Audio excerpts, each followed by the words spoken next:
Bom dia, esse é um dia muito especial para mim. Ontem a Michele mandou uma foto, né, que me fez relembrar do quanto é especial o resgate desse momento. Então, a nossa convidada de hoje é Michele Fontes Fialho, foi minha caloura na graduação, né, e agora, quando ela volta é aluna de extensão rural na Universidade Federal de Viçosa, né, no programa de extensão rural. Quando ela volta, com toda a experiência dela no Nordeste, ela se conecta hoje do Recife, né? Então, assim, com toda a experiência dela, acho que ela vem agregar muito nos grupos de pesquisa, no grupo de pesquisa assentamentos, e fez um resgate, né? Ele mandou um TBT ontem para mim, lembrando do nosso início, né? Na Semana de Integração Acadêmica, e também Michele e eu compartilhamos uma parte da trajetória no mesmo lugar, não no mesmo momento, mas no mesmo lugar, em Terra Nova do Norte, né, no interior do Mato Grosso. Michele é formada em gestão de cooperativas, né, ela vai dar aulas de hoje sobre organização social e produtiva na pesca artesanal. Ela é especialista em negócios e finanças, atualmente é mestranda em extensão rural na Universidade Federal de Viçosa, se dedicando à pesquisa sobre política de crédito rural para a agricultura familiar. Tem experiência nas áreas de cooperativismo, economia solidária, políticas públicas direcionadas aos agricultores familiares, especificamente às comunidades tradicionais. Acho que o currículo faz pouco jus à trajetória e à experiência que a Michele traz, né? Acho que ela se jogou aí pelo Nordeste, saiu do interior de Minas, é de São Miguel do Anta, e se jogou aí, né, nas experiências, não teve medo de se jogar nas experiências, com todo o potencial acadêmico para ir direto, né, para a academia, mas volta para a academia com o mundo de experiências e contribuindo, né, em vários projetos. Então, para a gente, Michele, é uma alegria. O remoto é para a gente um desafio, mas também tem possibilidades que a gente não enxergava antes, né? Como, por exemplo, um momento como esse, né? Você se conectar aí de Recife e poder trazer, né, para os alunos, né, e para as alunas, um pouco mais da sua realidade, da sua vivência, e essa é uma aula de natureza prática, e eu acho que vai ter tudo a ver você compartilhar tudo isso que você vivenciou. A primeira pergunta que eu te faço, antes de você colocar aqui, é que se você cede para nós o direito de uso de imagem, essa aula vai ser reproduzida somente, né, para fins educativos, para as duas turmas de extensão rural. Talvez no próximo período também seja reproduzida, mas eu queria saber se você aceita que a gente utilize a sua imagem aí. Bom dia, aceito sim, Natália. Então, tá certo. A palavra é toda sua, esse momento é todo seu. Muito obrigada, viu, por aceitar o nosso convite. Eu que agradeço pelo convite. Bom dia, pessoal. Fico muito feliz com essa troca, voltar, né, às origens na universidade. Tem sido muito interessante fazer esse balanço, né, esse equilíbrio da prática com a teoria. No início até é um desafio, né? Quando você sai do meio acadêmico e vai para a prática, é um baque, né, uma quebra de paradigma. Quando volta, é mais um. Então, assim, é um constante jogo de equilíbrio, né? Em relação a isso. Então, assim, é interessante eu poder voltar e trazer um pouquinho da minha prática, embasado na teoria, né, para vocês aqui. Então, quem tiver alguma experiência, alguma coisa para contribuir especificamente aqui com o que eu vou falar, fiquem à vontade para falar, interromper, para a gente fazer essa troca o mais produtiva possível. Deixa eu ver se eu consigo colocar aqui, né? Como é que é mesmo? Para apresentar a tela inteira. Não está aparecendo aqui, Natália? Abre a apresentação. Ela está aberta. Aberta, aí se minimiza, mas quando deixa assim, não deixa totalmente minimizada, diminui só o tamanho da caixinha dela. Uhum. Aí coloca apresentar agora uma janela. Uma janela, né? Ah, tá. É porque eu tinha posto a tela inteira. Ah, pronto, aqui. A tela inteira ia mostrar tudo que você tem aí. Tá aparecendo? Tá. Isso. Deixa eu ver aqui que tá aparecendo um negócio aqui. Tá aparecendo para vocês alguma mensagem aqui? Você? Não, né? Não. Tá ok, né? Uhum. Pronto. Então vamos começar, né, gente? Eu vou falar um pouquinho, o tema dessa apresentação é Organização Social e Produtiva na Pesca Artesanal. A pesca artesanal ela tem demonstrado uma importância socioeconômica muito grande, principalmente, né, para as comunidades que vivem, né, nas áreas litorâneas, nas beiras dos rios. Então, na maioria das vezes, a pesca artesanal nessas comunidades, ela tá ligada diretamente ou indiretamente à subsistência dessas populações. Mas aí a gente se pergunta, né, o que seria, então, a pesca artesanal? A pesca artesanal, né, tem inúmeros estudos descrevendo aspectos da pesca artesanal, porque, de fato, é um processo complexo, envolve N, né, situações que variam de acordo com cada comunidade. Mas eu trouxe aqui inicialmente duas perspectivas a partir de duas políticas públicas diferentes, né? Então, por um lado, a gente pode analisar a pesca artesanal dentro do contexto do conceito de povos e comunidades tradicionais, né? Que seriam o quê? Esses grupos, né, que são culturalmente diferenciados, que possuem formas próprias de organização, que ocupam seus territórios e recursos naturais como condição para sua reprodução cultural, né? Ou seja, são todos esses aspectos que são passados, essas práticas passadas através da geração. Isso a gente já vê na Política Nacional de Desenvolvimento Sustentável dos Povos e Comunidades Tradicionais. Isso traz uma perspectiva da pesca artesanal dentro do contexto de comunidades tradicionais, né? Aí envolve quilombolas, indígenas, mas o que de fato seria, então, a atividade pesqueira artesanal? No decorrer dos anos, né, teve uma modificação na interpretação do que seria essa atividade pesqueira, e hoje, né, ela tem um caráter na legislação comercial. Mas primeiro vamos caracterizar o que seria, então, essa atividade pesqueira. Seriam os trabalhos de confecção e de reparos de artes e petrechos, né? Esses petrechos são os instrumentos necessários para executar a atividade pesqueira, né? Os reparos realizados em embarcações de pequeno porte, o processamento do produto da pesca artesanal. Então, essa definição de atividade pesqueira, ela está na Política Nacional de Desenvolvimento Sustentável, Agricultura e da Pesca, que a gente vai discutir um pouquinho mais na frente, para contextualizar depois um pouquinho da prática que eu tenho em relação à pesca artesanal. Então, a partir do momento que você define numa política pública, né, o que seria, então, uma atividade, o que seria um grupo, torna-se importante identificá-los, né? Da mesma forma que a gente tem um RG, tem um CPF, existem nos grupos, né, formas de se identificar. No caso da pesca, especificamente, existe o chamado RGP, que é o Registro Geral da Pesca. Esse Registro Geral da Pesca é um instrumento prévio que habilita tanto a pessoa física como jurídica e a embarcação de pesca que é utilizada, né, no exercício da atividade pesqueira no Brasil. Ou seja, esse RGP não identifica só o pescador artesanal, ele identifica qualquer pessoa que se dedica à atividade da pesca, seja de lazer, seja uma empresa ou um barco, né, uma embarcação que se institucionaliza para exercer a pesca.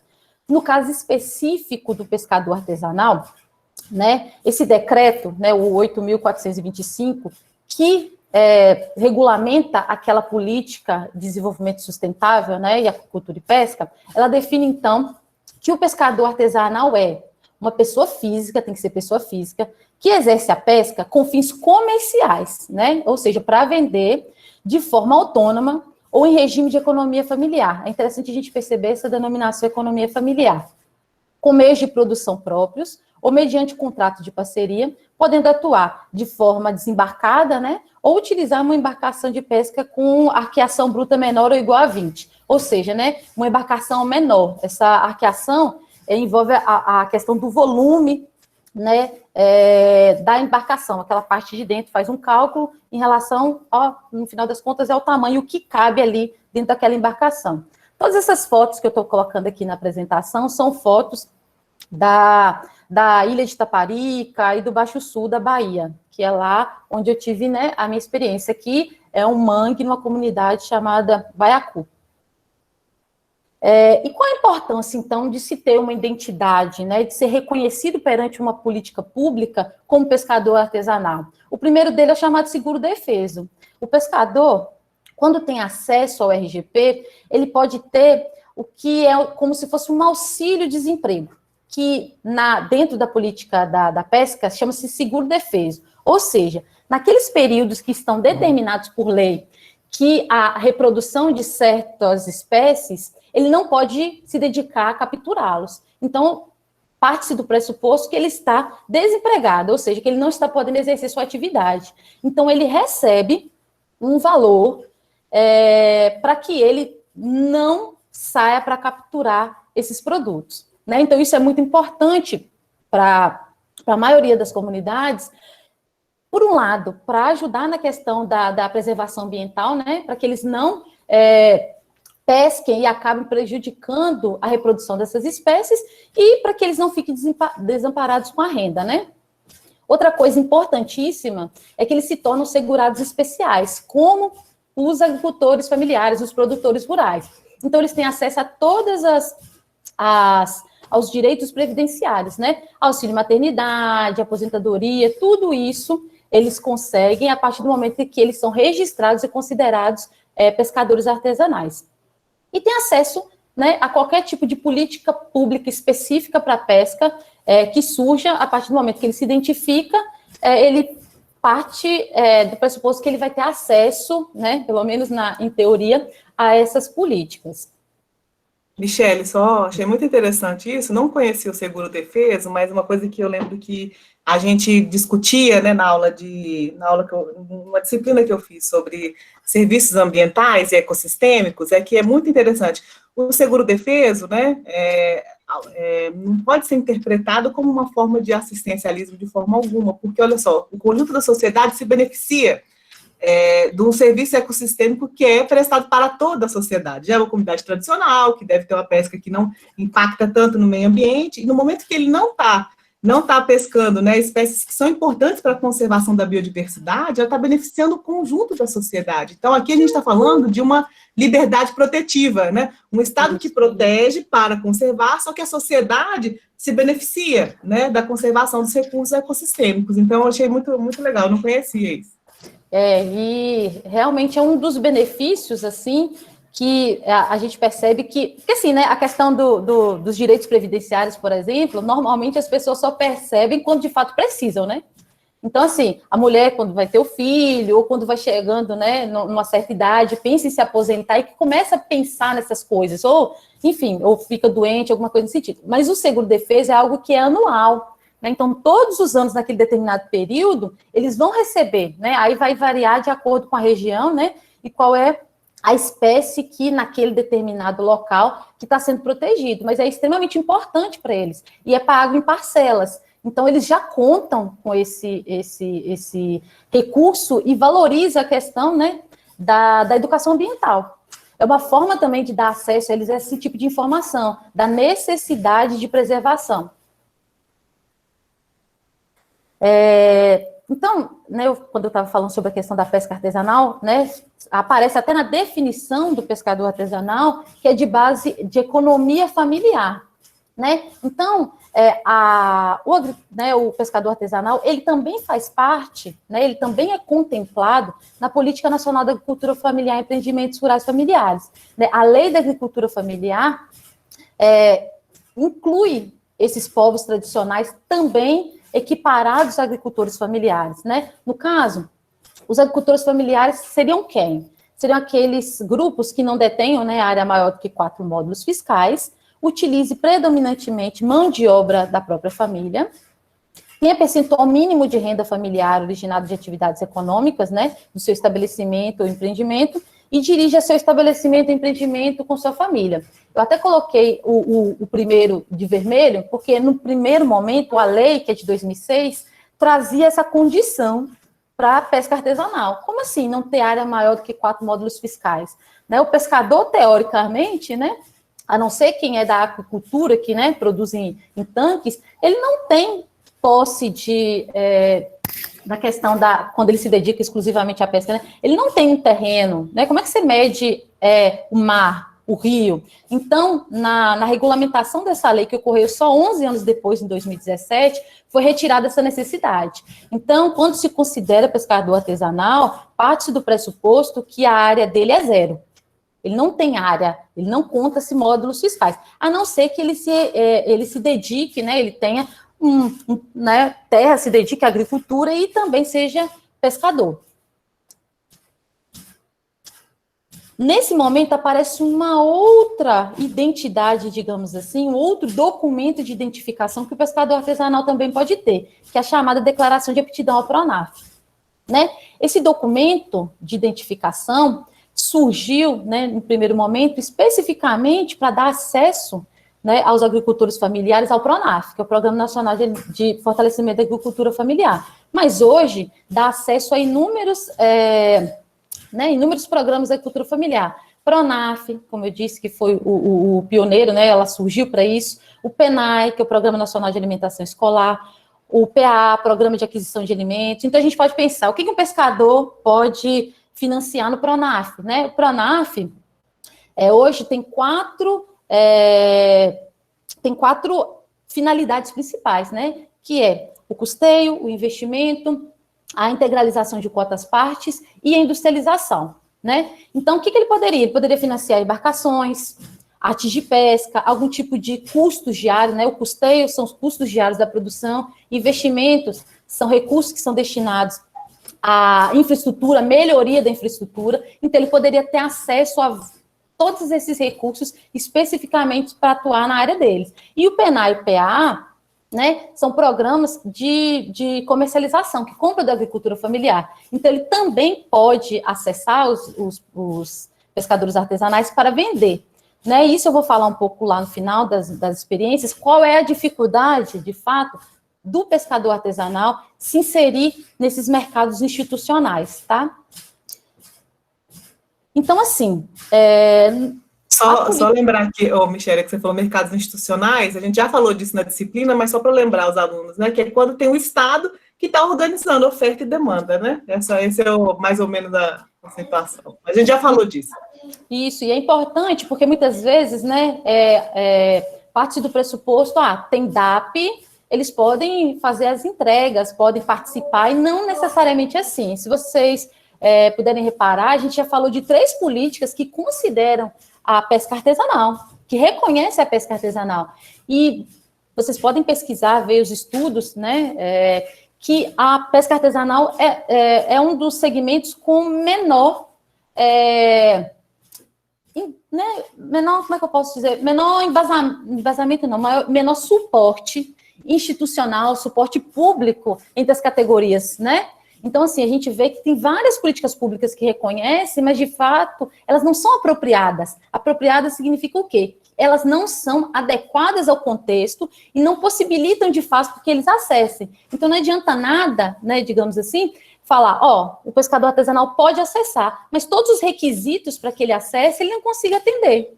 Então, assim, além da falta de informação, na maioria das vezes, eles não conseguem porque eles não atendem os requisitos. Os requisitos não correspondem à realidade daqueles grupos, né? Então, isso é uma das maiores críticas em relação às políticas públicas destinadas à pesca artesanal, né? Mas, então, no fim das contas, quem regulamenta a atividade pesqueira, né, inclusive a pesca artesanal, é essa Política Nacional de Desenvolvimento Sustentável, né, da agricultura e da pesca. Né? Essas políticas nacionais, elas fornecem o quê? Diretrizes, princípios que vão guiar todas as políticas públicas direcionadas àqueles grupos. Então, especificamente essa, né, que regula as atividades pesqueiras, os objetivos são o desenvolvimento sustentável da pesca e da aquicultura como fonte de alimentação, emprego, renda e lazer. E é bom a gente pensar em desenvolvimento sustentável, né, não só pela perspectiva ambiental, né, e sim pela perspectiva da sustentabilidade da atividade, da permanência desses grupos, né, vivendo a pesca. Então, aqui também tem do lado, uma pescadora indo para o mangue, para retirar aratu, também esse aqui lá na comunidade de Baiacu. Objetiva também o ordenamento, o fomento e a fiscalização da atividade pesqueira, a preservação, a conservação e a recuperação dos recursos pesqueiros e dos ecossistemas aquáticos, e o desenvolvimento socioeconômico, cultural e profissional dos que exercem a atividade pesqueira, bem como das suas comunidades. Então, o que é esse ordenamento? Eu até grifei aqui o ordenamento. O ordenamento é muito importante no processo de organização social e produtiva da pesca, né? Como eu falei no início, os processos que envolvem os modos de vida, né, dos pescadores artesanais são muito complexos e variam muito de uma comunidade para outra, né? Esses aspectos culturais, produtivos, as artes de pesca, né? Você vai ali na Baía de Todos os Santos, existe uma cultura, um método que eles mais utilizam, as formas, né? Os apetrechos que eles utilizam. Você vai para o Baixo Sul, é totalmente diferente. Então, são coisas que mudam muito, né? Então, esse ordenamento pesqueiro, é muito importante esse conceito, porque o que seria isso? Seria um conjunto de normas e ações que permitem administrar a atividade pesqueira com base no conhecimento atualizado dos seus componentes biológicos, pesqueiro, ecossistêmico, econômico, sociais, tendo em vista a sustentabilidade dos recursos comuns. Normalmente, se a gente for perceber nos estudos, esse ordenamento pesqueiro é muito realizado nas unidades de conservação. Por quê? Porque lá já existe o Estado, de forma coparticipativa com as comunidades e outras entidades, fiscalizando e organizando a pesca naquele local. Então, já existe uma pré-organização e já existe, né, é necessário até para a organização daquelas unidades de conservação, que exista uma coisa mais organizada, mas nada impede que esse ordenamento pesqueiro seja proposto, né? Porque, assim, esse ordenamento, o que acontece? As comunidades, elas vão conversar entre si e vão estabelecer... eu até não peguei aqui, que eu tinha uma reguinha.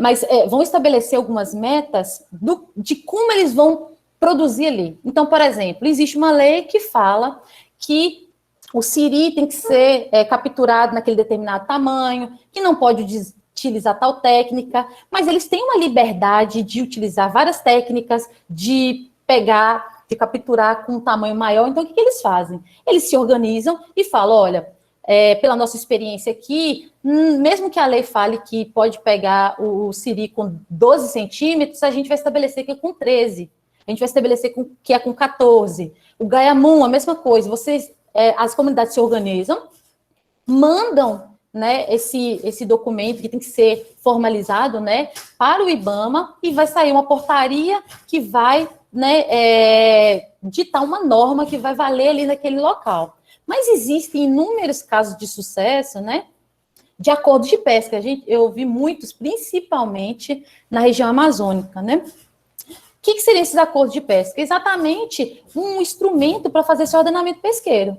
Então, o que acontece? Eles vão lá determinar até quantidades que podem ser pescadas, o horário, porque existe também a pesca esportiva, né? Muitas comunidades sofrem com isso, né? Com pessoas vindo pescar nas suas áreas, né? Então, assim, o pescador artesanal sai lá com o seu barco pequeno, pega uma certa quantidade de pescado, pescando com linha. Aí, de repente, chega no final de semana, vem uma embarcação enorme com a rede e pega tudo que tem lá. Então, assim, existe essa possibilidade de terem esses acordos de pesca para ajudar nessa organização social e produtiva ali dentro da pesca artesanal. Então, qual seria a contribuição da participação do pescador nesse processo? Né? Porque, assim, esse processo precisa ser firmado com o poder público, mas a participação do pescador é extremamente importante, porque é ele que vai trazer os conhecimentos tradicionais sobre a pesca, vai trazer aspectos que eles valorizam da sua cultura e vão explicitar, de fato, quais são as necessidades da comunidade. Muitas críticas de alguns processos de ordenamento pesqueiro que ocorrem, né, por exemplo, nessas unidades de conservação, é que muitas vezes vem um parecer técnico e diz, não, tem que ser assim. E quando coloca na prática, não funciona. Porque a questão do acordo é exatamente isso, que eles discutam e entendam a necessidade de fazer esse tipo de norma, esse tipo a forma de conduzir as atividades. Não adianta nada alguém dizer, vai ter que ser assim, porque quem fiscaliza, né? Na maioria das vezes, é muito difícil, não tem pessoal suficiente para fiscalizar se de fato está acontecendo isso, então, normalmente, tudo ocorre por denúncia, né? Então, por exemplo, alguém está pescando de bomba, que é proibido, né?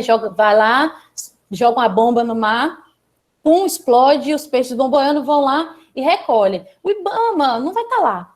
Quem está lá são as pessoas denunciando. Então, essa questão deles entenderem todas essas questões ambientais são importantes, porque eles, como pessoas que estão ali, eles vão ser os fiscalizadores, e vão ser as pessoas responsáveis por garantir que essa conservação, essas normas de conservação, de fato, se tornem práticas.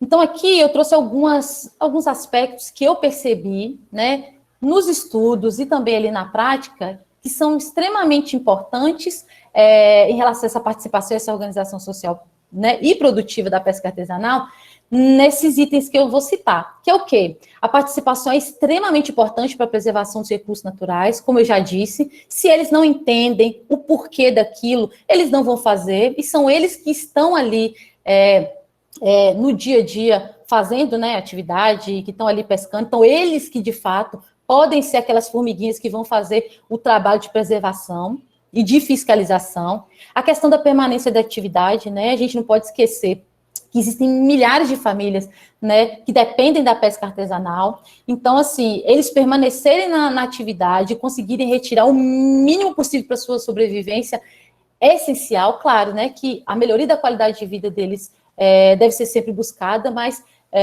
só de garantir essa permanência, que eles consigam aos poucos se desenvolver e utilizar das políticas públicas para se aprimorar, é extremamente importante. O fortalecimento da categoria, né, o que se percebe que hoje, quando se compara, por exemplo, as representações, né, de classe da pesca com, por exemplo, da agricultura, nem se compara, né, e é muito nítido que aquelas, né, normalmente na pesca são associações e colônias. Aquelas associações e colônias que são mais engajadas, mais fortalecidas, conseguem muito mais iniciativas, muito mais projetos, muito mais recursos para desenvolver as suas regiões. Então, é importante que a categoria tenha essa força, que ela tenha essa ciência do seu papel e da sua luta ali para melhores condições de vida para eles. A emancipação das mulheres que compõem a cadeia produtiva da pesca artesanal e o reconhecimento do seu papel. É muito comum existirem duas denominações, né? Quando você conversa normalmente com os homens, eles se definem como pescadores. Ah, você é o quê? Pescador. Ele marisca, mas ele se define como pescador, né? A mulher normalmente se reconhece como marisqueira, ou seja, aquela que vai lá pegar siri, aratu, ela se reconhece como marisqueira, mesmo que ela pesque, né? E vendo os estudos, em grande parte das comunidades, principalmente da Bahia, isso é só uma definição, na maioria das vezes, de gênero. E a mulher sempre fica num papel inferior. Então, muitas vezes, ela não se considera parte da cadeia produtiva da pesca, porque, por exemplo, ela fica em casa e ela só sai no quintal de casa. Tem várias comunidades que o mangue é na porta da casa, né? A pessoa só sai e vai lá e faz, né, a captura e volta para casa, cozinha e cata. Ela não se considera pescador, né? E se você for olhar na lei, a atividade pesqueira, ela envolve tudo, desde a captura ao processamento, a venda. Então, toda essa cadeia, ela é reconhecida. Então, as mulheres precisam ganhar força nesse sentido. E eu percebi, na minha prática, que em todas as comunidades que eu fui, que de alguma forma tiveram algum tipo de política ali pública, algum projeto de fomento, independente de qual projeto, a participação da mulher é esmagadora. Na grande maioria das vezes, né? Você olhava nas reuniões, era 70% de mulheres, mas não tinham, né, o reconhecimento quanto pescadoras artesanais, né? E quando alguma mulher se reconhecia assim, como pescadora, todo mundo, mas você sai para alto mar, sabe? Não necessariamente, nem precisaria para ser identificada como pescadora.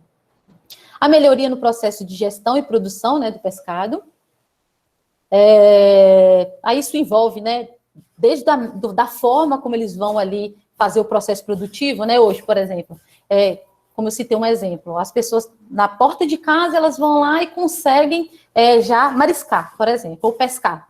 Aí vai lá, tira a ostra, cozinha e joga toda a casca ali na beira do mangue. Então, esse processo de gestão e de produção do pescado também tem que ser pensado e envolve essa participação deles né, em todas as instâncias que eles puderem, para eles terem acesso a essas informações.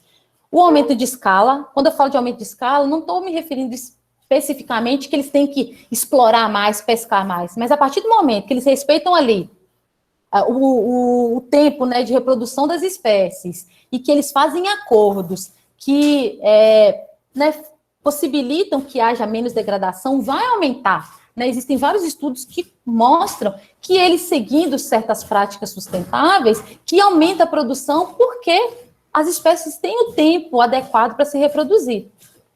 E ampliação de canais efetivos de comercialização. Eu vou citar no final, porque eu vou dar um exemplo, mas assim, a pesca artesanal hoje tem uma dificuldade que ela, para ela comercializar sua produção, ela precisa estar organizada em algum tipo de organização jurídica.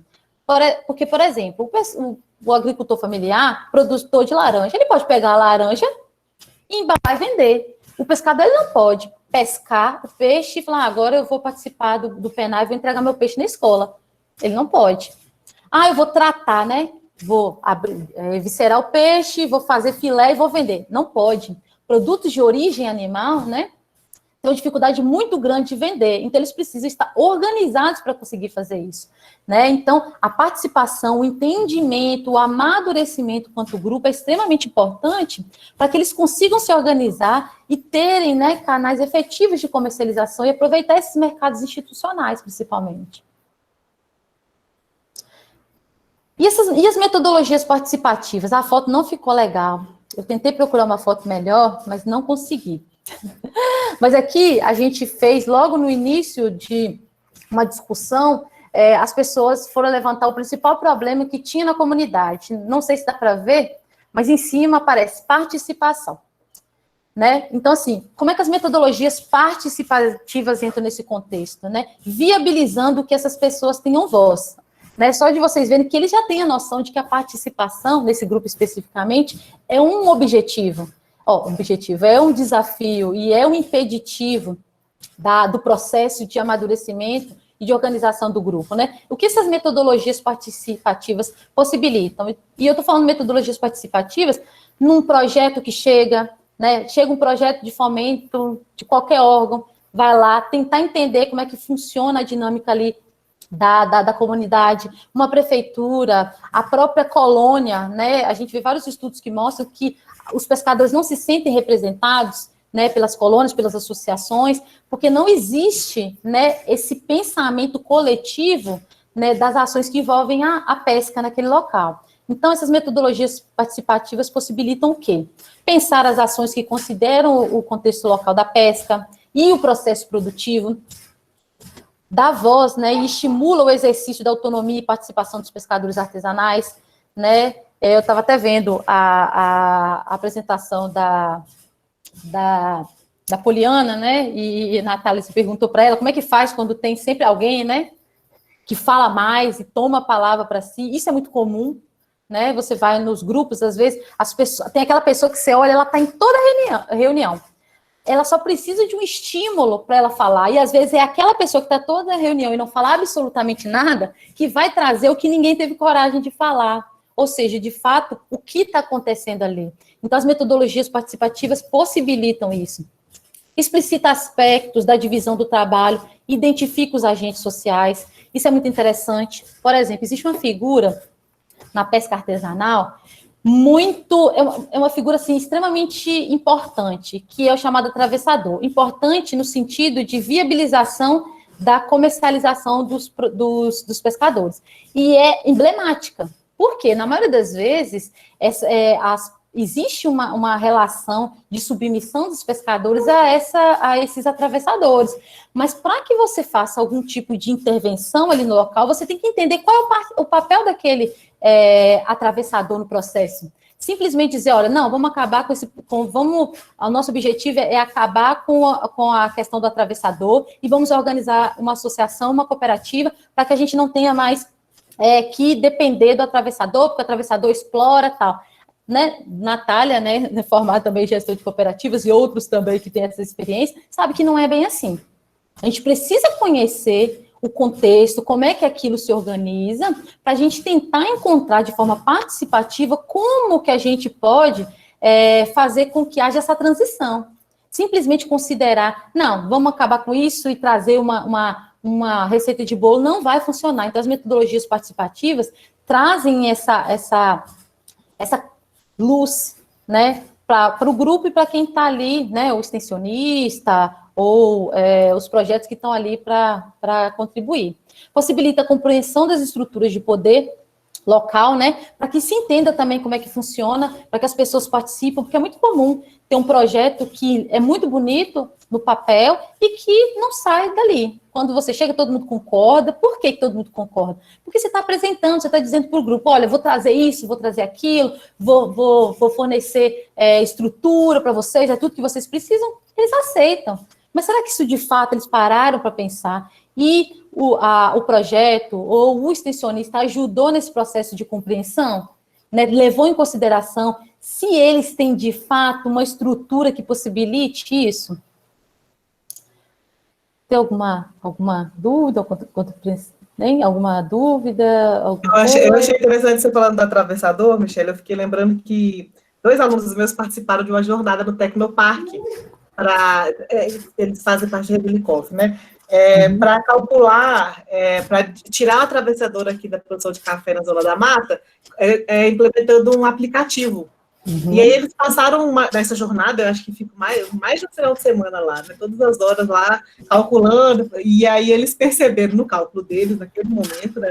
Não sei que validade científica tem, mas que o ainda assim sairia mais caro do que o atravessador. Então, antes da gente demonizar, né?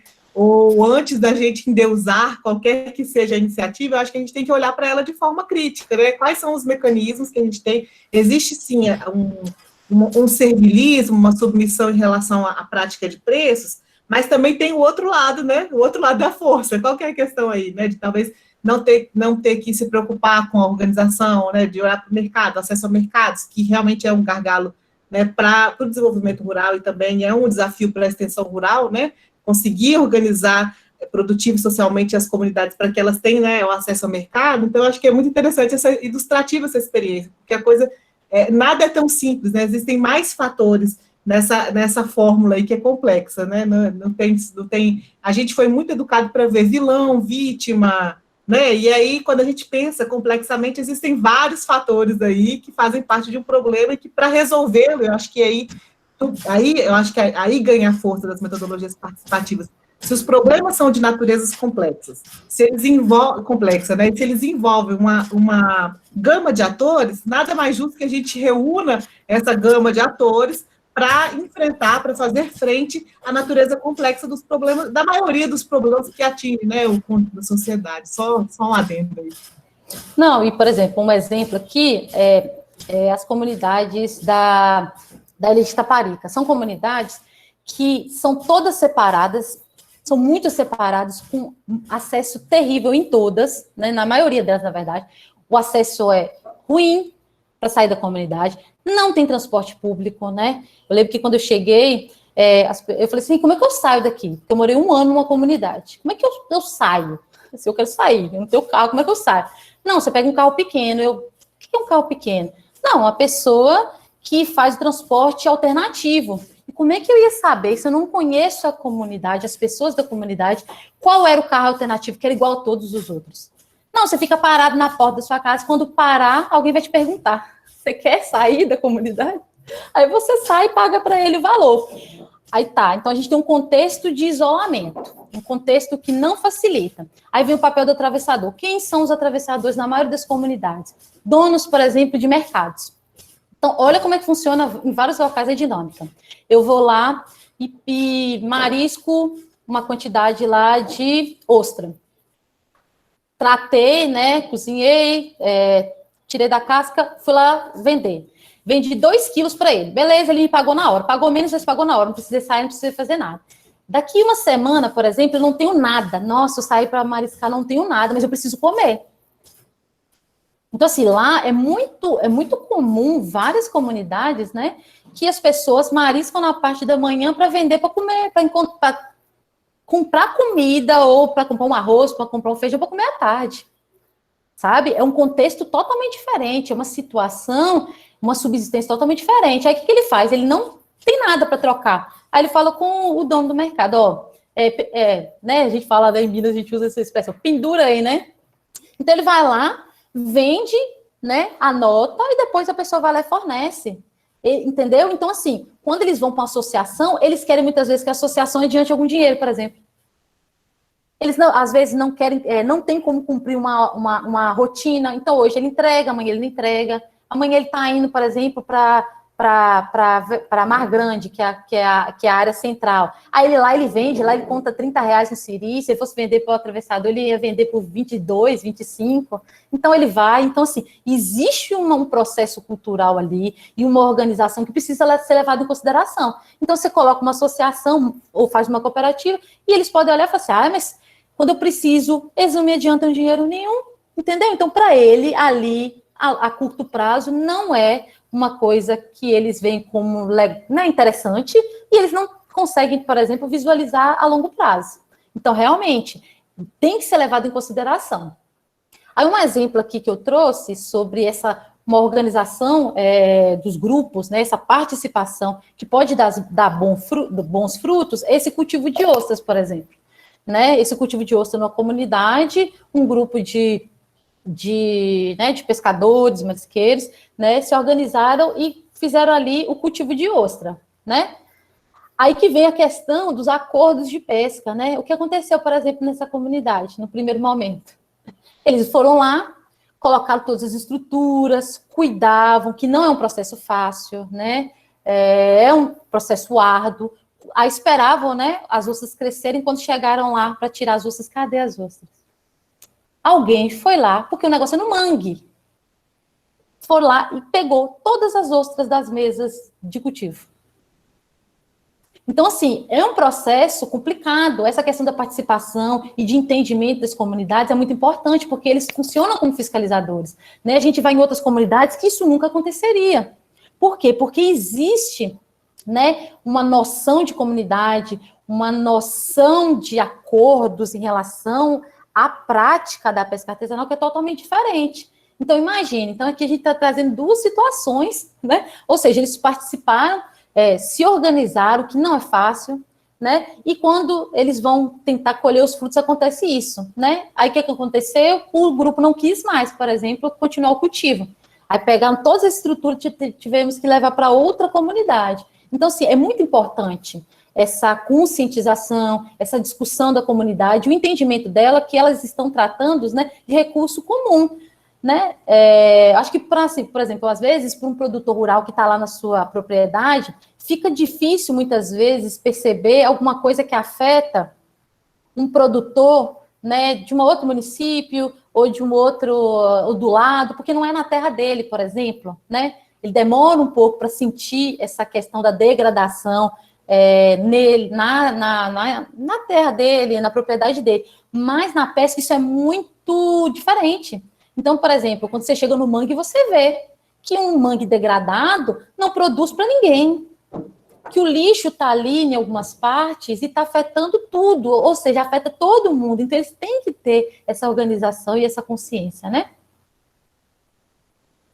Então, eu elenquei aqui alguns desafios, né, que eu percebi, né, nos estudos, na minha prática, em relação à atividade, e também depois eu vou falar um pouco da comercialização, que foi uma experiência que eu tive especificamente, né?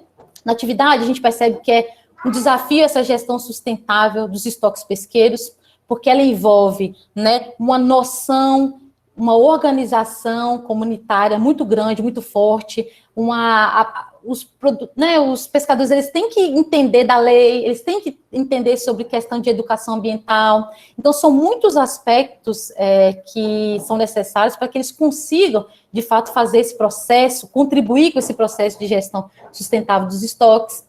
O empoderamento das comunidades, né? A maioria das vezes as comunidades elas não têm voz, então assim, é muito nítido você ver ter contato com a comunidade onde eles estão organizados, com uma comunidade que não tem organização nenhuma, né? Então você vê que eles conseguem muito mais coisas, que eles conseguem ter voz, eles conseguem trazer mais melhorias para a comunidade anda melhor, né?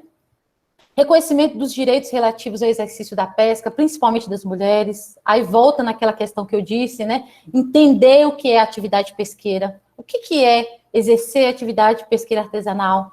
E eu, como parte da cadeia produtiva, né, principalmente para as mulheres, né, outra figura que tem na cadeia produtiva da pesca artesanal são as catadeiras. O que são as catadeiras? São aquelas pessoas que não saem necessariamente para capturar, elas só fazem o processo de catação, né? Então, assim, existe dentro dessa, digamos, categoria, as catadeiras, que de fato é uma relação de parentesco. Então, o marido sai para pescar ou sai para mariscar, e ela depois faz o processo de, de cozimento e de catação. E existem também uma outra situação que é, por exemplo, um pescador que tem uma embarcação, ele contrata pessoas, né, para pescar, por exemplo, ou ele mesmo pesca, e ele depois contrata alguém dentro da comunidade para fazer a catação, não necessariamente alguém que tem um parentesco com ele. Ou seja, dentro da própria pesca artesanal, existe o atravessador também, que é o próprio pescador, né? Às vezes é uma pessoa que não é casado, ou a família, né, a mulher não dá conta de fazer, ou ele não quer fazer, enfim, tem N situações. Então, é interessante perceber isso. E, principalmente, essas catadeiras, né, elas são ainda mais excluídas do processo.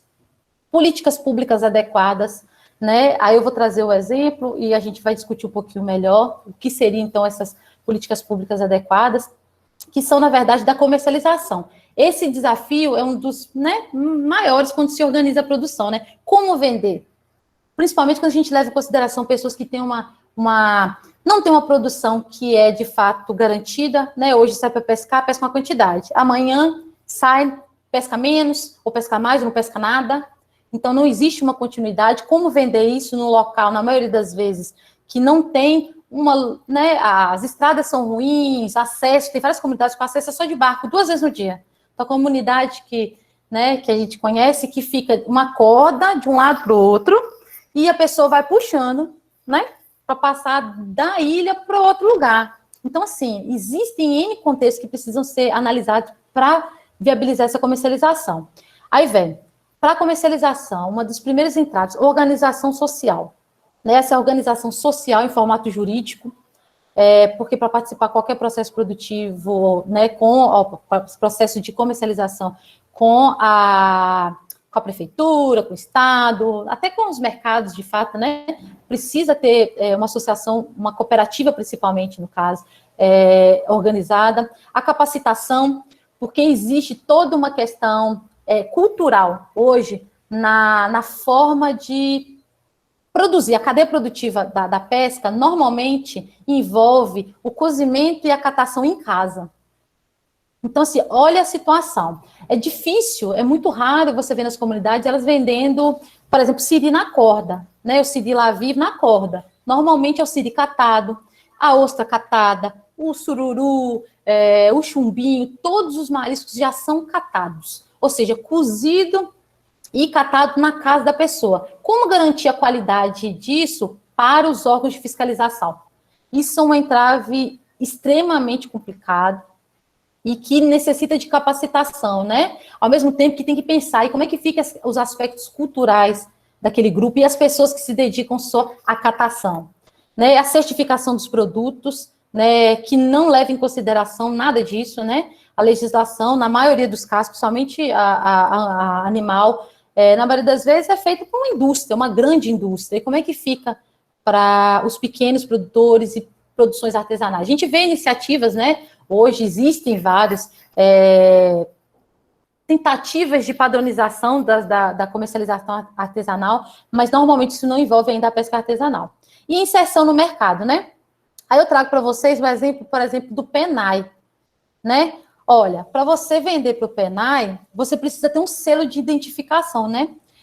No mínimo, um CIE, né? E para ter o CIE, você precisa ter uma unidade de beneficiamento organizada, que tem que ter um órgão de fiscalização, no caso da Bahia, a DAB, né? Vai lá para ver como é que funciona, para que isso seja vendido.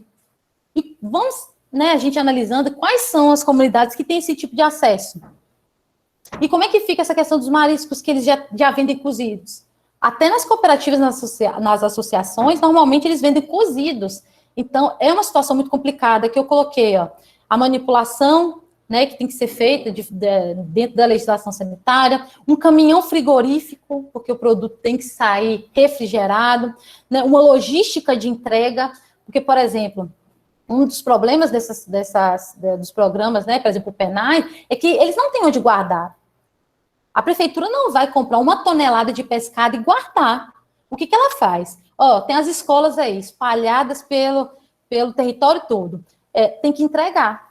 Por quê? Primeiro que é perecível, não dá, tem que ter freezer, entendeu? Então, tudo isso dificulta o processo, né?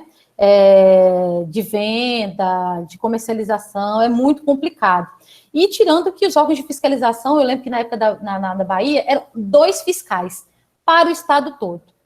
Imagina, acontecia de que ele ia hoje fiscalizar uma comunidade, né, um entreposto, uma cooperativa, ele voltava daqui 6 meses, já tinha mudado a legislação. Aqui, tem que tirar essa parte aqui de baixo, tem que ser de um outro material. Porque tudo isso é avaliado, fluxograma, como é que funciona, por onde entra o pescado? Entra por aqui, essa janela está pequena. Antes era 30 centímetros, agora é 50. Então, é algo extremamente difícil das comunidades se adaptarem. É isso, gente. Nossa, Michele, não, estamos aqui. Ah, tá. Eu fiquei aqui impressionada com o tanto de coisa que eu aprendi, a sensação que eu tenho de que realmente, sabe quando você se sente assim, engrandecido em termos de ampliar mesmo a sua visão de mundo? Eu acho que o mundo da pesca, né, o Brasil tem mais área, né, de mar do que de terra, né, e a pesca no Brasil ainda também, né, mesmo não sendo artesanal, mesmo comercial, ela ainda tem muito potencial, né, subutilizado, os meninos, né, o pessoal da zootecnia vai poder dizer melhor do que eu, mas eu fiquei impressionada com esse universo aí que você controla, né, eu já sabia que você tinha morado em comunidade, né, nessas ilhas todas, mas eu fiquei impressionada com tanto que você abriu para a gente, em termos de legislação, de experiência, e fico muito contente. Eu vou abrir aqui para as perguntas. Tá, quem quiser fazer alguma pergunta para você. Se vocês quiserem também se organizando pelo chat, para colocar a ordem, pode ir colocando assim, me inscrevo, se for o caso, né? E aí a gente vai organizando na ordem, se alguém for se inscrever. Mais um de cada vez, para evitar um alvoroço. Porque, de fato, sabe, Natália, é muito interessante quando você chega, né? Muitas vezes você chega com uma visão, e no meu caso, eu senti na pele a dificuldade. Porque, às vezes, eu olhava assim, até com as pessoas que trabalhavam comigo, né? Que não estavam nas mesmas condições que eu. Porque eu passava todas aquelas dificuldades. Eu não tinha água, minha comunidade não tinha água, né? Eu passei 1 ano tomando banho de caneca. Então, assim, não tinha água, não tinha transporte, não tinha nada. Então, assim, quando as pessoas colocavam que tudo seria possível, não, vamos fazer tal coisa, eu olhava, gente, não tem como, não tem jeito. Então, assim, é muito interessante, você abre a cabeça de uma forma que eu acho que não fecha mais, sabe? De tentar sempre, primeiro, conhecer o contexto, para que você consiga ajudá-los, né? Eu acho que é muito interessante essa perspectiva de, né, trazer ou ajudar, contribuir com a tecnologia, mas levando em consideração o contexto. Porque o que acontece se você traz uma coisa que não é adaptada, eles vão aceitar. Quem não vai aceitar? Se alguém, né, te dá uma estrutura, te dá uma promessa de que isso vai mudar a sua vida, só que depois não vai, não segue, né? E a gente aqui, como pessoas da área da cooperação, sabe a dificuldade que é cooperar, o nível de amadurecimento que os grupos precisam ter para que consigam, de fato, levar as coisas em frente de modo participativo, porque não é fácil. A participação, o ônus e o bônus ficou assim, né? Agora ficou só trocando. É verdade. Pessoal, alguém tem alguma pergunta? Alguma dúvida, alguma curiosidade? Curiosidade, é verdade. Michele andou por muitos lados. Então, eu que vou colocar, Michele, minha dúvida. Você falou muito do Programa Nacional de Alimentação Escolar, né? Isso. O PNAE.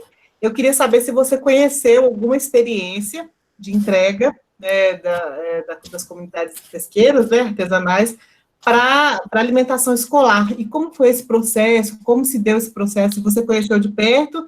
E como foi isso, né? Porque tem toda a legislação, né? E eu imagino que,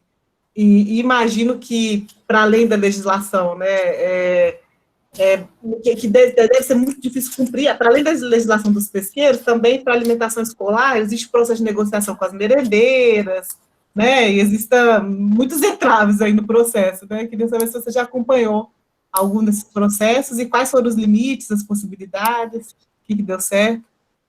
Então, na verdade é isso, né, não existem muitas experiências, né, de inserção do mercado na merenda escolar. Então, assim, é incrível perceber que na maioria das comunidades pesqueiras, onde o pescado, né, o peixe, o marisco, são parte da cultura gastronômica ali, eles vivem disso, eles comem isso o tempo todo, e na escola não tinha. As pessoas comiam frango, normalmente. Não tinha na merenda escolar. Então, o processo inicial é aquele de fazer o teste, né? Você vai lá, entrega uma amostra do produto, né, vai levar nas escolas, as escolas vão colocar, eu acho muito interessante que eles fazem uns testes, né, eles analisam, por exemplo, as sobras, né, coloca lá, faz a comida, coloca, depois eles fazem um teste de quanto que sobrou, para analisar a aceitação, né, aí avaliam o gosto, avaliam o aspecto, avaliam N coisas, para primeiro saber, vamos pegar o marisco e o pescado ou não. O processo é extremamente complicado, porque essa questão da legislação é um entrave absurdo. Não existem, muitas vezes, de fato, uma noção da própria prefeitura do que ela precisa olhar, sabe? Muitas vezes ela também não tem o entendimento do que é possível. O que eu preciso exigir? Né? Então, às vezes, você vê vários chamadas públicas são feitas, depois cancelam porque a chamada pública estava errada, não era para ter sido feita assim. Então, isso é um problema. Fazem um pedido absurdo, aí pedem hoje, tipo assim, fazem uma chamada pública pedindo 5 toneladas de produto. Aí pedem 200 quilos. Aí o que acontece? Como a maioria dos lugares, a escala de cada produto é muito pequena, você começa, a associação cooperativa tem que começar a comprar. Compra, contando que a prefeitura, né, pode ser o estado também no PA, enfim, vai comprar. E de repente não compra. Não, vamos esperar, e aquilo vai acumulando. E assim, né, a estrutura de um entreposto, por exemplo, é extremamente caro. Luz, a estrutura é muito cara. A estrutura de um entreposto de pescado, né, a câmara frigorífica, o processo todo é extremamente caro. Energia elétrica, né, os custos fixos disso é muito caro. Então, muitas vezes, dependendo do tempo que a prefeitura demora, o dinheiro que sobra não sobra, porque vai só para pagar a energia que está atrasada, esse tipo de coisa. Então, realmente é um processo complicado. Equilibrar a demanda, né, com a oferta é muito complicado, porque são escalas muito pequenas, né? Mas a experiência que eu tive é extremamente interessante, porque a escola, né, as escolas gostaram, e os meninos, né, falavam, nossa, agora eu tô comendo igual eu como na minha casa, principalmente as crianças mais novas, né? Nossa, eu adoro, né, comer lá o peixe, comer o marisco, comer esse tipo de coisa, mas é muito difícil, principalmente marisco. O peixe é mais fácil de inserir, entre aspas, né, na merenda escolar, porque o peixe, ainda a comunidade vende ele in natura. No máximo, evisceram, né? Evisceram. Alguns nem evisceram, porque aí também tira o peso, né? Que você... Então, assim, agora, o marisco é algo extremamente complicado, porque faz parte da cultura deles ali, venderem daquela forma. Então, imagine, né? Não sei se você já viu um trabalho. Quando eu cheguei lá, eu ganhei uma corda cheia de siri. Eu falei, o que eu faço com isso? O bicho vivo amarrado numa corda. Então, assim, como é que eu cato isso? É um negócio extremamente complicado, demora, você vê, às vezes você olha na frente das casas, vai passando a comunidade, as mulheres estão ali conversando, catando enquanto cuido do menino, estão conversando e catando horas a fio, coisa, né, pedacinho por pedacinho, é um negócio muito complexo. Então, assim, eu acho que existem muitas possibilidades, porque, assim, a questão da valorização da produção local, uma identidade, sabe? É muito estranho, né? Você vê que você tem ali tem um pescador, a comunidade é toda pesqueira, e a própria comunidade não valorizar o pescado, não valorizar né, o marisco de forma geral, porque as próprias instituições não valorizam, né? Então, é muito importante isso, até para a valorização da cultura deles, mas os limites, na minha opinião, são esses. Questão de logística, que a maioria das comunidades não fica em locais de fácil acesso, acaba tendo que ter uma estrutura muito grande, um caminhão, Né? Porque assim, também você não pode pegar, vou pegar um carro aberto, né, e vou colocar aquilo no isopor, dependendo do lugar que você for passar, recolhe, multa, não pode. Então, assim, a parte da legislação é um grande impeditivo em várias partes do processo. E a própria escala, e o próprio funcionamento mesmo da pesca. É extremamente complicado, são pouquíssimos. Tanto é que você vê que na maioria dos lugares é mínima a porcentagem de pescados dentro da merenda escolar. Normalmente você vê, por exemplo, iniciativas no sul, onde estão mais organizados e que tem uma escala maior que consegue. Escalas menores é um pouco mais difícil. O que é uma pena, né? Quando você fala, quando a criança consegue comer a comida que come em casa, né? E não é qualquer comida, né, gente, que come em casa. A criança, nesse caso, está comendo marisco em casa, peixe. Né, e a valorizar, né? Além de ser nutricionalmente extremamente importante, é muito importante para eles também, né? Ver, olha, meu pai que fornece. Exatamente, a valorização, o reconhecimento, né, da cultura alimentar, do saber tradicional, né? Tem muitas coisas envolvidas aí. Roberta, você está sem câmera, sem microfone? Porque eles não aparecem nunca, eles colocam a pergunta no chat, mas se você puder, eu gostaria que você fizesse a pergunta para a Michelle. Como é que é? É porque já tem uma pergunta no chat da Roberta. Aí eu queria que ela fizesse. Às vezes eles não têm microfone, mas às vezes tem. Eu vi que. Então, ela falou assim: eles podem vender em outros locais. Eles vendem. Normalmente, se você for olhar os pescadores artesanais, ela falou? Roberta? Não, acho que não. Ah, tá. Então, eles vendem normalmente. Então, vamos assim, analisar. Onde eles vendem normalmente? Nas feiras. Eles vendem para os atravessadores, os atravessadores normalmente vendem para outros lugares. Então, por exemplo, você vai na Ilha de Taparica, as pessoas juntam a produção e vai vender no mercado do peixe. Vai vender na Feira de São Joaquim. Então, são produtos vendidos de forma informal. Porque, assim, se você for parar para pensar, não pode. É a mesma coisa, você não pode vender o leite cru. Eu não posso sair daqui, né? Não pode simplesmente, vou colocar o leite lá num garrafão e vou vender numa. Teoricamente, não pode. É a mesma coisa o peixe. Então, assim, os mercados ali até compram, né? Mas, por exemplo, os grandes mercados não podem comprar. Né? Eu fazia isso, eu tinha um vício, que era ir nos mercados de Salvador e tirar foto dos mariscos e dos pescados que eram vendidos, né, lá, que tinham o selo. Porque precisa ter minimamente o selo. Às vezes, eles até colocam no canto. Eu já vi alguns grandes mercados que botam lá no canto, tão escondido, uma quantidade de produtos lá que não são formalizados, né? São informais. Mas não é o adequado, né? Você pode receber multa, porque, por exemplo, a pessoa come aqui na escola. A criança vai lá e come um pescado e engasga no espinho. E aí? A pessoa come um marisco que está estragado. Tem uma intoxicação alimentar. E aí? Quem responde por isso? Sabe? Porque normalmente a gente só pensa nessas situações quando acontece, né? Então, assim, eles podem vender, sim. Só que sempre fica aquele limite. É que nem associação. A gente para pensar, né? A gente viu isso muito quando fez o mapeamento das associações da cultura familiar. A associação, em tese, não era para estar vendendo uma quantidade absurda de produtos, né? A função dela não é essa. Mas ela vende? Vende. Enquanto ninguém pega, não há fiscalização, ela vai vendendo. Quando aumenta a escala de produção e vai vender para algum lugar que exige, de fato, né, alguma coisa mais formalizada, aí transforma em cooperativa, por exemplo. Mas existe um limite na legislação muito grande, assim, um limite assim, muito pequeno, na verdade, entre o que se pode e o que não se deve. Existe assim, um vão que normalmente as pessoas vão por aí. Então, assim, vendem, mas tem essas dificuldades. Normalmente, as comunidades vendem de forma informal, para atravessador, feira, é assim, normalmente. Foi isso? Gente, vou fazer uma pergunta aqui agora. Vocês estão me ouvindo bem? Câmera? Oi, Liguei a Camila. câmera aqui. Tudo jóia?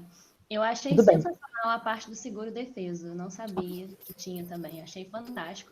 E aí eu fiquei pensando, né, que muitas das políticas públicas criadas pelo Estado, os beneficiários são só os chefes de família. Mas aí na lei as mulheres também são consideradas mulheres pesqueiras, né? E aí como é que funciona? Assim, elas também têm direito ao seguro-defeso ou é só o chefe de família? E quando não tem um homem na casa, por exemplo, aí elas podem receber mesmo que tenha um outro homem na casa? Essa que é a minha dúvida. Então, lá, normalmente, casamento formal, né? Eu achei até muito interessante que a gente começou a fazer um mapeamento, que as pessoas colocavam que eram emancipados. Gente, mas essa pessoa tem 50 anos, é emancipado, mas não era, é porque era amaziado, juntado, aí eles falavam emancipado. Ai, gente, isso sabe? Então, assim, eu tô assim, gente, mas a pessoa de 50 anos está se considerando emancipado, como assim? Nossa, então, Paulo Freire, acho que já está se remexendo aí com essa expressão. Como? Então, usava muito isso. Então, assim, pelo menos nas experiências que eu tive, é muito raro a formalização. Normalmente, as pessoas, né, moram juntas, têm união estável, mas não formalizam. Então, normalmente, eles recebem. As experiências que eu vi, tanto o homem quanto a mulher recebem o seguro-defeso. Os dois recebem. E não tem, assim, teoricamente escrito que eles não podem receber, porque, assim, é uma atividade sua, é como se fosse assim, eu e meu marido somos... isso, né? Isso, somos, eu não vou dizer empregados, mas assim, nós somos registrados com contratos de trabalhos diferentes, então não tem problema. Uma coisa que eu sei que está pegando muito para eles é porque, assim, primeiro, o RGP, desde 2012, teve uma quebra. Né? Houve uma situação de análise de várias pessoas que recebem a identificação e, de fato, não se destinam à atividade pesqueira. É a mesma coisa da DAP. Os dois documentos são autodeclaratórios. Os dois. Porque, assim, como é que eu vou saber se você, de fato, pesca? Quanto você pesca? Onde você pesca? Você vende formalmente. Não tem ideia de quanto, de fato, você pesca, se você pesca mesmo. Então, normalmente, ocorre através de denúncias, né? Por exemplo, pega você, está recebendo auxílio, você está lá recebendo o defeso, e eu encontro que você trabalha de carteira assinada no mercado de Salvador. Aí você pode fazer uma denúncia daquela pessoa. Entendeu? Aí acaba cortando. Mas uma das coisas que pegam é quando você tem uma renda que não é da pesca, seja ela qual for, sabe? Por mais que você pesque, mesmo que você pesque, se você tem uma outra fonte de renda, aí o defeso não vem. Porque parte do pressuposto que você tem outra fonte de renda. Então, você não precisa daquela contribuição. Sabe? Vai que a pessoa vende pedras preciosas, né, Michele? Né? Entendeu? Então, assim, é um negócio extremamente complexo e eu vejo que o defeso é algo que é uma das coisas que mais são valorizadas para eles como pescadores, sabe? É isso, por isso que eu falo que é necessário que a categoria se fortaleça, porque tudo bem, é importantíssimo, né, ter essa renda, mas eles têm que se ver mais como uma categoria, não só como alguém que, se eu tenho um RGP, eu posso ter acesso ao defeso, sabe? Não, eu sou um pescador artesanal, tenho que valorizar aquele processo e se entender como categoria. E a gente vê muito isso nas reservas, sabe? Nas reservas, nas reservas, tem um trabalho de conscientização tão grande até se tornar uma reserva, que eles se reconhecem como pescadores de uma forma, e é uma politização tão grande que é incrível de ver. Nossa, você conversa com... Só lembro de algumas figuras aqui que vem na minha cabeça, que você conversa é totalmente diferente. A noção deles, quanto categoria, quanto pescadores artesanais, e a importância e como isso se reflete na organização da pesca lá. Sabe, lá é o tipo de coisa assim, não, precisa organizar uma produção. Espera aí, sei lá de quanto para entregar para uma determinada atividade ali. Com 1 minuto, eles já se organizaram, já sistematizaram, já programaram tudo, já estão entregando. Não, em determinados locais, você fica 3 meses, aparece 5 quilos de pescado. É um desespero mortal, sabe? 5 quilos de siri, você fala, gente, mas aqui tem, sei lá, 50 pescadores, e as pessoas se organizaram e trouxeram 5 quilos, sabe? Então, é um negócio muito complicado, a questão da organização é muito importante. Muito legal. E o que eu acho muito interessante, Michele, também, que eu acho que mostra um pouco da sua abertura a ter essas vivências, o quanto isso te engrandeceu como pessoa, eu acho que é uma amostra disso, né, do respeito ao se inserir nas comunidades, ao trazer inovações, né, ao socializar inovações, se propor a ser uma articuladora local. Eu acho que o seu sotaque, ele é ótimo. Eu falei no início da aula, né, que a Michelle é de São Miguel do Anta, mas como ela recebeu ali, né? E aí, inclusive, o sotaque está presente na sua fala, acho muito interessante. Pessoal, alguém tem mais alguma pergunta? É assim, Michelle, na hora que eu falo que eu vou desligar, aí aparecem algumas. Assim. Alguém tem mais alguma pergunta? Eu tenho uma dúvida. Felipe. É o seguinte, o mangue, ele é um ecossistema muito delicado, né? Ele sofre, qualquer coisa já consegue destruir a interferência. Eu morei um tempo no Nordeste e eu morava em Sergipe. E os mangues da região lá, eles estão muito destruídos, né? Eu morava na capital, então, tipo, essa influência é muito grande, acho que de cidade grande, de estar perto, essas coisas. E aí você disse que são locais mais isolados, mas eu queria saber quando tem interferência, quando vocês vão fazer alguma coisa nessas comunidades, ou se os próprios pescadores lá, eles já pensam de alguma maneira nessas, como que o resto da sociedade, que às vezes nem precisa estar perto para causar esse dano que pode ser grande e acabar com a produção deles, porque o mangue é muito delicado, né? Você quer saber se eles têm a noção de que a interferência em outros locais afeta também a eles, é isso? Tipo, se eles têm alguma preocupação, se eles fazem alguma coisa para tentar proteger mais essa região que eles trabalham, entendeu? Então, eles têm. É isso. Eles têm. Eu acho que todas as comunidades, eles têm até. São coisas que eles vão passando, né, de geração. Né? Qualquer comunidade que você vai, eles sempre falam: nossa, 10 anos atrás a gente produzia muito mais. Aí eles começam a citar, né? Os peixes que eles pescavam e que não acha mais. A quantidade que eles saíam, o tempo que eles gastavam. Não, eu saía para capturar aratu, eu voltava aí dar a quantidade de lá, sei lá quantos baldes. Agora eu fico lá 2 horas e não consigo pegar nada, tem vezes que eu não pego nada. Então, assim, eles têm essa consciência e eles conseguem perceber uma noção, né? Muitas vezes eles têm uma noção do local. Então, tipo assim, eles falam, mas isso acontece porque as pessoas daqui não... existe até uma rixa com as outras comunidades, porque todas elas têm acesso uma à outra pelo mar, né? Então, assim, muitas vezes eles falam, não, mas isso acontece, mas não é da nossa comunidade, não. É o pessoal da comunidade de lá que vem para cá e joga as coisas aqui, e que pesca de rede de arrastão, que joga bomba e tal. Mas eles têm uma noção de que isso acontece. Alguns já têm um pouco mais uma visão geral, que é essa de que tudo, na verdade, está sendo degradado, né? Que tudo influencia, que tudo é interligado. Mas a grande maioria tem uma visão, assim, muito do seu quadrado. E, assim, são isoladas, mas são isoladas, assim, não são...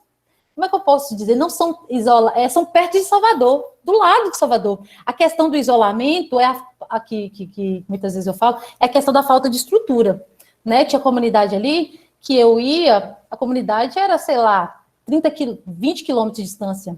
Eu precisava pegar 4 transportes. Eu pegava uma lancha, uma Kombi, um carro pequeno, e depois eu chegava lá e ainda pegava um táxi. Aí, na hora que você olhar quantos quilômetros eu andei, quase nada. Mas não tem. Então, se elas ficam, muitas vezes, assim, isoladas nesse sentido. Então, assim, muitas vezes elas vivem só a realidade delas, ou uma realidade de uma comunidade que é próxima, né, e que sempre vem pescador de lá, eles já conhecem. E existe também muito interessante nessa questão das comunidades pesqueiras, as questões de parentesco, né? Então, é assim, era muito interessante quando eu ia fazer né, a gente fez um mapeamento de várias comunidades, todo mundo era parente. Você olhava o sobrenome e falava assim, essa aqui é minha tia, esse aqui é meu tio, esse aqui é minha prima, que morava em outra comunidade. Então, as trocas que eles têm também em relação a essa questão. Quando sai da comunidade deles para ir para lá e trazem, nossa, mas lá também os peixes sumiram todos. Então, assim, normalmente é essa forma que eles têm de ver. Mas a maioria não tem essa noção global, né, o regional da questão da degradação, não. A não ser esse pessoal que eu comentei, que são das reservas, por exemplo. Aí a gente vê até representantes indo para Brasília, debater, né? Eu lembro que até quando eu entrei no mestrado, a minha proposta de estudo foi numa unidade na Resex de Canavieiras, tem uma experiência absurda, uma politização absurda, uma representatividade absurda lá. Então, assim, normalmente é assim. Michele, a Poliana chegou a tocar no tema, porque ela também trabalhou, né, com comunidade pesqueira, ela tocou da questão do turismo, né, essa tensão entre a atividade do turismo e a atividade pesqueira. Não sei se você tem algo a relatar em relação a isso. Então, é interessante, né? Porque, assim, o turismo, em algumas comunidades... Porque, assim, a maioria das comunidades, se você for, por exemplo, no Baixo Sul, são comunidades que atraem uma quantidade absurda de pessoas, né? São lugares lindos, né? Por exemplo, Canavieiras é um lugar lindo. Então, assim, o que acontece? Eu vejo que eles têm duas percepções. De um lado, eles associam o turismo a uma possibilidade de sair da atividade.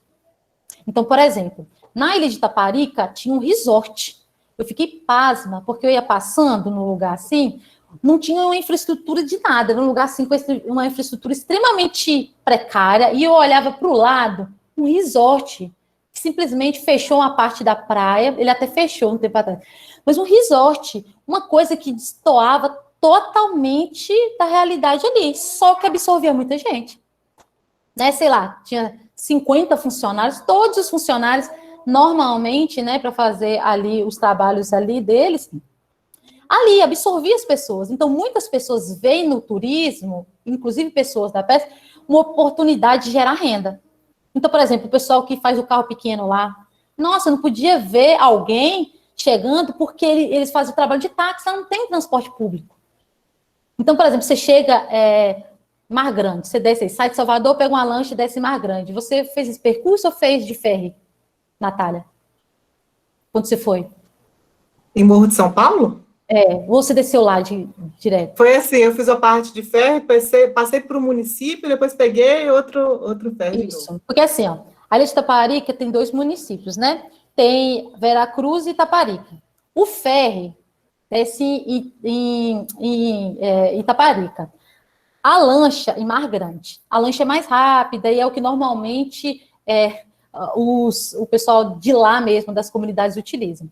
Então, por exemplo, quando chega ali, no ferry você tem a opção de ônibus que vai, né, para Valença, aquilo ali. Mas para quem está nas comunidades, é só umas combis que ficam paradas ali na frente, que não tem um pingo de infraestrutura. Nada. Mar Grande nem isso tem. Mar Grande é só os carros pequenos. Então, eles veem, por exemplo, alguém chegando.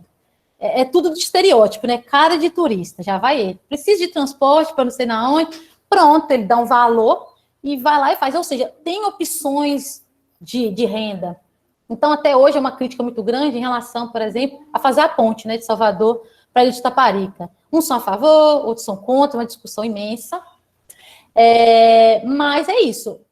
As pessoas que são mais ligadas, que têm um conhecimento maior da área ambiental, pensam que esse turismo, o aumento da aquicultura, a gente vê, por exemplo, nas Resex de lá, um aumento da carcinicultura muito grande e que eles consideram como algo prejudicial, apesar de muitas políticas públicas apoiarem, eles consideram como prejudicial, porque eles têm a noção de que o ecossistema já não aguenta, que já diminuiu muito, eles estão lá, às vezes, há 30, 40 anos, veem que eles não pescam 1/3 do que eles pescavam antes e tem essa noção. Mas para aqueles que querem uma alternativa, é uma coisa viável. É uma coisa viável porque gera renda, né? O turismo gera renda. Então, por exemplo, muitas pessoas falam, nossa, Ilha de Itaparica, antes era um ponto turístico, há 20 anos atrás, todo mundo saía de Salvador para ter uma casa de veraneio na Ilha de Itaparica. Hoje é Prado Forte, que é do outro lado, né? Tem uma área agora que é toda pensada para o turismo e as pessoas vão para lá. Então, muitas pessoas percebem os comércios, as pessoas que não conseguem emprego, às vezes, né, trabalhar numa casa de veraneio, ou fazer esses transportes. Então, assim, eu acho que é bem equilibrado, viu? Quem percebe que o turismo é algo como uma alternativa e aqueles que percebem como algo que degrada. Muitos falam, nossa, vocês vêm para cá, é som alto, joga coisa no mar, degradam tudo. Então, tem essas duas visões, sabe? Enfim. E existem turismos e turismos, né? Um turismo de experiência, um turismo que pode também valorizar, né, a cultura, e outro também que pode degradar, né, gerar renda, né, contribuir com a ampliação da desigualdade, gerar renda para poucos, né? Enfim. Você foi em Boipeba? Fui, amei. Então, você vê a diferença. Entre Boipeba Morro e Morro de São Paulo. Morro de São Paulo é uma configuração totalmente comercial, né? Lá desce avião, lá tem casa de câmbio, um restaurante atrás do outro. Na primeira vez que eu fui lá, pra você ter ideia, aquela parte que você desce era toda de areia. As pessoas forneciam serviço de carrinho de mão para idoso, porque não tinha como carregar. Pense, hoje é tudo cimentado, agora vai em Boipeba. Boipeba é totalmente diferente. Então, assim, tem quem valorize aquilo de Boipeba, que é uma proposta mais roots, né? E tem quem valorize Morro de São Paulo, que é lindo, maravilhoso, mas que tem uma pegada um pouco menos ecológica. Boipeba foi muito legal. Eu passei numa tarde, assim, o pessoal estava jogando baralho num bar, tocando Roberto Carlos, uma tarde de domingo. Eu falei, gente, que coisa... Tô vendo a comunidade, né? Tô vendo o que é isso aqui no dia a dia, né? No domingo normal. Foi muito legal. Gente, alguém quer fazer mais alguma pergunta? Pode abrir o microfone.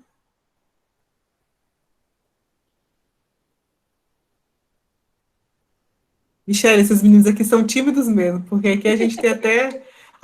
nessa aula temos incentivos. A fala. Bruno tá muito quietinho, Ellen, se vocês quiserem fazer algum aporte.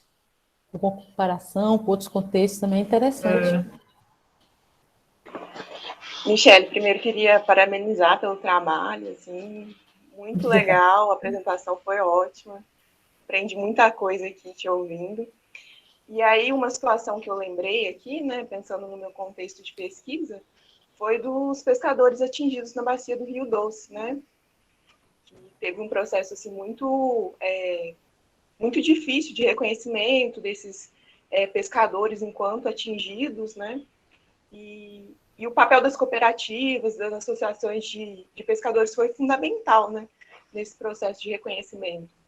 Tanto que em outras regiões onde não tinha uma organização de pescadores, né, os pescadores começaram a se organizar. Travou? Que eles tinham. E uma das questões também era em relação ao pagamento da indenização. Porque quando ia calcular, foi comprovada que teve perda de atividade laboral, né? Um dano financeiro a esses pescadores. Mas quando vai comprovar a renda também, né? A renda monetária deles era muito baixa, mas existia várias outras relações entre eles, de troca, né? O peixe que eles consumiam em casa, né? Que era a base da alimentação, e não tinha mais. Então, você tem um gasto maior ali de alimentação. Então, assim... E nada foi levado em consideração. Sim, porque só considera a renda que eles tinham vendendo peixe, né? Mas não essa renda que era da família, de forma assim, né? Não monetária. E a gente percebe até, quando uma experiência que eu tive para emissão de DAP, que essa complementariedade de rendas é tão grande e tão, assim, complexa, que eles têm dificuldade de mensurar, porque, apesar de ser autodeclaratório, né, eles perguntam, por exemplo, quanto você vende na semana para calcular o mês, para calcular a renda? Não bate, sabe? Eles vão dizendo assim, as quantidades que eles vendem e os valores que eles vendem, aí o técnico faz lá o cálculo e fala, então você ganha tanto por mês? Não. Ou ele fala, não, eu ganho muito mais que isso, ou ganho muito menos, porque se perdem nessas contas aí. Na maioria das vezes, né? Até meu pai é agricultor familiar. Eu pergunto para ele, pai, quanto você tira? É produtor de leite. Quanto o senhor tira por mês? Ele não considera a mão de obra dele, ele não considera o que ele consome, não considera o que ele dá. Ele considera o que ele entrega, o que ele entrega e que ele recebe. E muitas vezes ele não tem nem noção do quanto ele gastou, ou seja, quanto ele de fato recebeu. Imagina para fazer um cálculo depois e comprovar isso, né? Para essas pessoas que vendem de forma informal. Imagina uma situação precária que deve ter sido o processo, enfim, porque realmente é muito difícil de comprovar, né? E com certeza eu imagino que os órgãos sempre vão jogar para menos, né? Sim. Eu acho, e também a questão enfim, é um assunto paralelo, né? O assunto que vocês estão falando, mas assim, o quanto essas comunidades pesqueiras, no caso aqui, né, de Minas Gerais, do Rio Doce, foram afetadas, né? Eu lembro que quando a gente foi para o Espírito Santo, qual é o nome daquela cidade, Michele, que a gente foi dar o curso? Espírito Santo? Esqueci o nome. Que tem aquele rio, a gente foi comer marisco, né? Foi comer peixe e tal. Aí eu fui comer, eu pensei assim, nossa, mas, mas e essa lama toda, né? Então eu acho que essa é uma das coisas que a pergunta do Fatioli, né, do Felipe, é interessante porque os produtores, né, as populações, elas estão na linha de frente, né, das mudanças climáticas, dos desastres, né, são as pessoas, os primeiros afetados, os que primeiro recebem todas as repercussões, né, dos desastres, das mudanças climáticas, são esses produtores, os agricultores, né, então é realmente muito complexo pensar tudo isso, né, num país que não tem, que deveria ter, e eu acho que a gente está caminhando para aumentar o comprometimento, né, das nações em relação a acordos, né, nacionais, internacionais, parcerias globais internacionais em relação ao ambiente, porque realmente está muito interconectado tudo, né, e pensar, né, essa interconexão dos riscos, e pensar, né, nessa linha de frente dessas pessoas, eu acho que também tem tudo a ver com a extensão rural, o extensionista rural, né, que vem, né, da organização da base produtiva, vai ter que pensar em todas essas questões, né, vai ter que saber abrir caminhos, né, fazer frente, pensar em estratégias, metodologias, para construir caminhos para lidar com esses problemas e pensar que esses problemas atingem os atores de maneira diferente, né, então como eu vou olhar para esses atores e para essas soluções, né, com diferentes escalas, né, populações que já são vulneráveis, o quanto essa vulnerabilidade se incrementa com essas populações, né, enfim, coloquei um tema aí, mas que minha cabeça estava dando uma volta.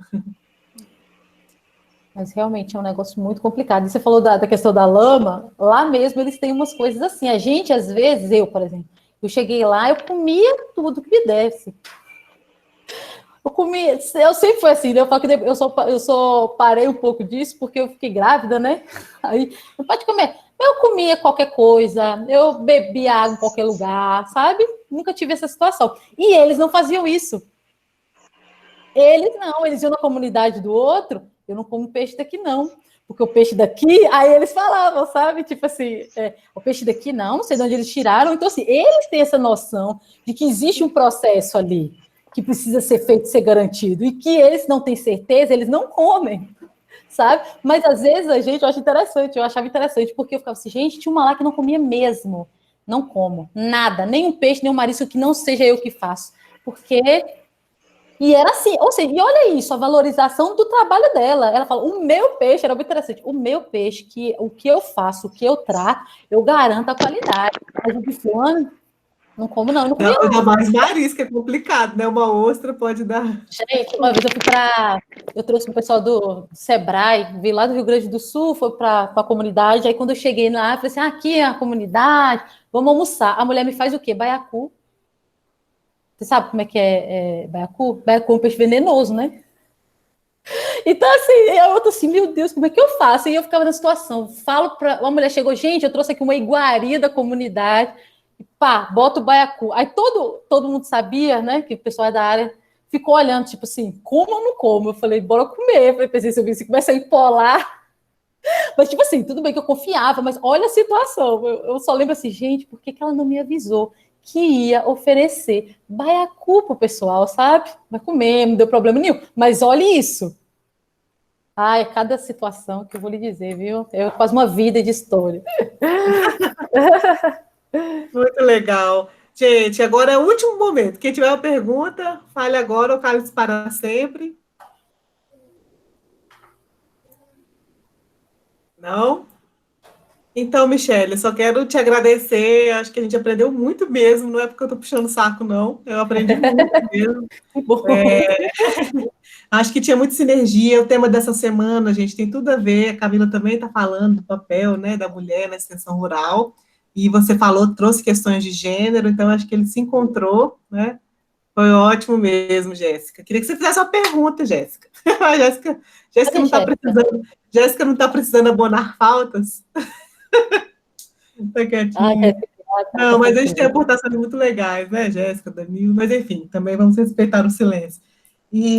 Mas muito obrigada mesmo, acho que foi uma aula, uma senhora aula, a gente aprende muito com a experiência das pessoas, eu acredito muito no poder da experiência como uma possibilidade que a gente, um método, né, a experiência, acessar a experiência para pesquisa, socializar a experiência em atividades de ensino, eu acho que isso e o remoto realmente nos propiciou essa experiência, pessoas que a gente estava próxima da gente e a gente não se ligava, né, como Michele, né? Está próximo todo dia, a gente está realmente nos afazeres e o remoto deixou a gente, deu espaço para a criatividade, olha só, quem está aqui que podia nos ajudar, né? E podia ampliar a nossa visão de mundo. Muito obrigada, Michele. Eu que agradeço. Foi excepcional essa experiência. É bom, né? Eu falo que eu senti um pouco de necessidade de fazer essa troca, né? De trazer um pouco da minha experiência, mas também levando em consideração, né, a parte da teoria mesmo. Eu acho que sempre foi isso uma coisa que eu busquei. Na época que eu me formei, eu pensava, eu vou para a academia, mas eu tinha uma sede de conhecer, de saber como era na prática. Quando eu fui para a prática, eu comecei a perceber que as coisas também não eram bem assim como eu achei que seriam, né? Muitas vezes a gente não consegue colocar em prática, tem N outras forças que não deixam, então eu senti a necessidade também de voltar e pesquisar um pouco mais de forma a contribuir. Então, eu acho que minha busca sempre foi por isso, né? Usar um pouco da minha experiência e um embasamento das pesquisas que já foram feitas, né? Porque isso traz, sim, né, uma noção para você de coisas que deram certo, de caminhos que podem ser seguidos e amplia muito a sua visão de mundo, né? Para você sair também dessa questão local e ir para outros contextos, né? E conseguir visualizar melhor essas coisas. Eu que agradeço, muito obrigada pela oportunidade. Eu vou dar só uma última oportunidade aqui para os meus alunos, porque não a oportunidade que eu dei de abono de falta é se fizer pergunta, não é estar aqui na sala. Então, 2 segundos a mais, se alguém estar na sala não adianta de nada, tem que fazer pergunta. É uma oportunidade de 2 segundos, acho que eles estão aqui porque eles querem mesmo. Essa é uma coisa legal desse período também, né? De ver quem quer escutar, quem quer aprender, né? Enfim, já avisei. Então tá certo, gente. Muito obrigada. Fiquei imaginando você, Michele, com os pratinhos, né? Equilibrando os pratinhos, assim, da teoria. Exatamente. Um pratinho, né? Pensando também quem socializa determinadas políticas públicas, né? Dando os cursos também. Então, acho que vários pratinhos aí para se equilibrar, mas que o seu crescimento, né, pessoal e profissional tem só aumentado nesse tempo, né, de equilíbrio de pratinhos. Muito obrigada. Tchau, gente. Até mais. Grande abraço. Até mais. Obrigada. Tchauzinho. Eu que agradeço.